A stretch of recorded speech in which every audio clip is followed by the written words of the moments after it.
Legenda Timnas Indonesia Bambang Pamungkas kembali menekankan pentingnya pembinaan usia dini di tengah gencarnya naturalisasi pemain keturunan.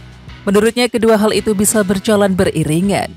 Di tengah gencarnya proses naturalisasi pemain keturunan, Bambang kembali menekankan pentingnya prospek jangka panjang, yakni pembinaan usia dini. Bambang menyebut perlu ada keseimbangan antara program naturalisasi dan pembinaan usia dini dalam penguatan Timnas Indonesia.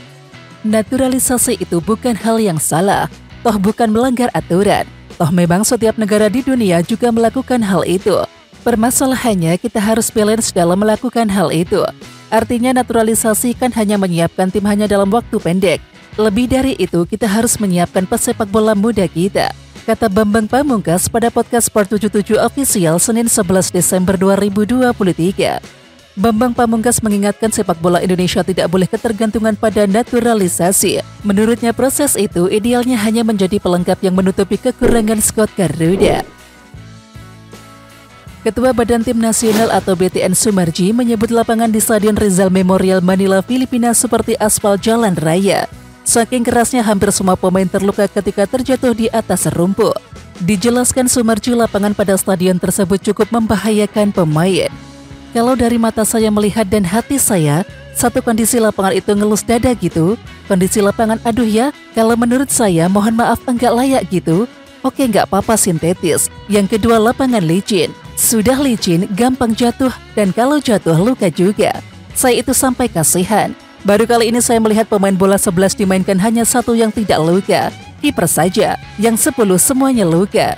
Kata Sumarji kepada awak media di Jakarta Timur pada tanggal 30 November 2023. Sedemikian parahnya sampai-sampai Sumarji menyebut lapangan Rizal Memorial Stadium seperti aspal jalan raya. Dia menyebut banyak karet-karet tajam pada lapangan sintetis itu.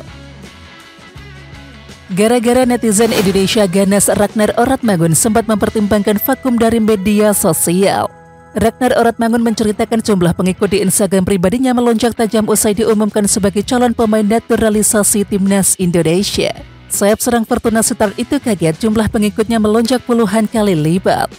Tepat sebelum saya pergi, saya memiliki sekitar 1.000 pengikut.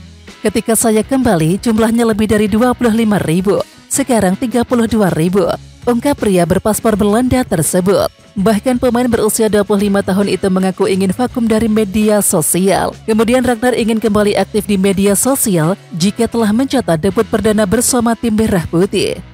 Saya tidak terlalu menyukai media sosial, dan pada titik tertentu saya berhenti menggunakan Instagram. Saya sudah berkata kepada istri saya akan membuat akun lagi ketika saya bisa bermain untuk tim nasional Indonesia. Jelas Ragnar Oratmangun. Ragnar Oratmangun jadi salah satu nama yang sedang diproses naturalisasinya oleh PSSI. Saat diketahui bersedia membela Timnas Indonesia, kedua orang tua Ragnar Oratmangun langsung bereaksi. Kedua orang tua Ragnar Oratmangun bahagia mendengar kabar sang anak bersedia membela Timnas Indonesia. Reaksi bahagia tersebut bercampur dengan rasa terkejut dari sang ibu. Pasalnya sang ayah sendiri diketahui sudah lama tidak memiliki kewarganegaraan atau stateless dan terkejut ketika sang anak memperoleh kewarganegaraan Indonesia dalam waktu begitu cepat. Orang tua saya sangat bahagia untuk saya, ujar Ragnar Oratmangun kepada DVHN. Meski ibu saya juga sedikit terkejut. Meskipun ayah saya lahir di sini, dia sudah lama tidak memiliki kewarganegaraan. Menurut ibuku ini gila, karena sekarang bisa diatur sebaliknya dengan begitu cepat. Jelas Ragnar Oratmangun. Timnas Vietnam mempunyai Philip Nguyen yang diperhitungkan media Jepang, sementara Indonesia tak memiliki kiper elit selevel. Ya, fans Indonesia patut iri dengan keseriusan Vietnam mendatangkan kiper blasteran untuk bersaing di Piala Asia 2023. Dia adalah Philip Nguyen, kiper blasteran asal Slovakia yang mengenyam akademi di klub raksasa Red CSKA Sparta Prague. Philip Nguyen sempat menjadi kiper utama di Slovan Liberec dan sampai musim lalu masih bermain bersama FC Slovako di Liga CSKA. Pada 6 Desember 2023, Philip Nguyen berhasil mengantongi status warga negara Vietnam. Sementara itu, media Jepang mendengar kabar tersebut dan langsung memberikan pujian setinggi langit.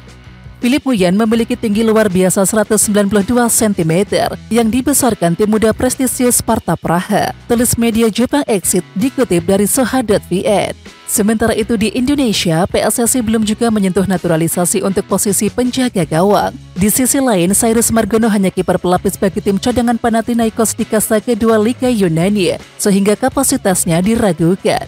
Nama terbesar berbau Indonesia di posisi kiper adalah Emil Audi Robiliadi, namun belum menunjukkan tanda-tanda akan dinaturalisasi. Untuk sementara, Sintayong harus puas dengan opsi Nadio Argawinata atau Hernando Ari Sutaryadi. Menjelang dimulainya gelaran Piala Asia 2023, satu pemain timnas Indonesia menjadi sorotan Federasi Sepak Bola Asia atau AFC. Seperti diketahui, Piala Asia 2023 akan mulai berlangsung pada tanggal 12 Januari hingga 10 Februari 2024 di Qatar. Dan meski menjadi tim yang tidak diunggulkan, baru-baru ini AFC menyoroti satu pemain timnas Indonesia yang patut untuk diwaspadai. Dan pemain yang dimaksud adalah Kapten Tim Asnawi Mangkualam Bahar. Ulet dan fisik kuat dengan keinginan untuk menyerang. Bek kanan Indonesia Asnawi Mangkualam adalah seorang kapten yang memberi contoh dalam upayanya untuk mendorong tim nasionalnya maju. Pemain berusia 24 tahun ini memiliki tekad yang melebihi masa mudanya. Tidak mengherankan jika dia menjadi nama pertama dalam daftar tim untuk pelatih kepala Sintayong, tulis AFC dalam artikelnya. Wasit asal Jepang memimpin 2 pertandingan Liga 1 musim ini. Anggota Exco PSSI Arya Sinulinga membeberkan alasannya. Furoshi Nakamura dipercaya memimpin laga Persib Bandung versus Persik Kediri di Gelora Bandung Lautan Api Minggu 10 Desember 2023 malam waktu Indonesia Barat. Kemudian Yusuke Araki memimpin duel Persita Tangerang versus Persikabo 1973 di Indomik Arena pada waktu yang sama. Dan Arya Sinulinga menyebut hal ini adalah bagian dari kerjasama Federasi Sepak Bola Jepang atau JFA terkait perwasitan. Sejauh ini, Wakil Komite Wasit PSSI dari Jepang, yakni Yoshimi Ogawa, juga telah memberikan trial kepada pengadil lapangan. Kenapa di sini tidak jauh dari Jakarta dan Bandung? Ini hanya 2 laga saja trial wasit dari Jepang. Bukan kami tidak percaya dengan wasit kita, tapi ini bentuk program kerjasama JFA dan PSSI. Jelas Arya Sinulinga. Arya menjelaskan Liga 1 tak memakai wasit asing selama sisa kompetisi musim ini. Keputusan wasit Jepang untuk turun langsung memimpin laga juga bagian dari memperlihatkan praktik. Semoga dengan cara ini, kita dapat masukan juga dari wasit Jepang di 2 pertandingan ini. Jadi kami tidak pakai wasit asing seterusnya, Arya Sinulinga menegaskan. 3 pemain muda yang bisa jadi opsi Sintayong di Timnas Indonesia. Liga 1 2023-2024 saat ini sudah masuk ke pekan ke-22. Dan beberapa pemain muda mulai menunjukkan aksinya di lapangan. Ya, Sintayong bisa mencoba Dava Salman, Fajar Fatur Rahman dan juga Zaki Ashraf di pemusatan latihan atletisi Timnas Indonesia jelang Piala Asia 2023.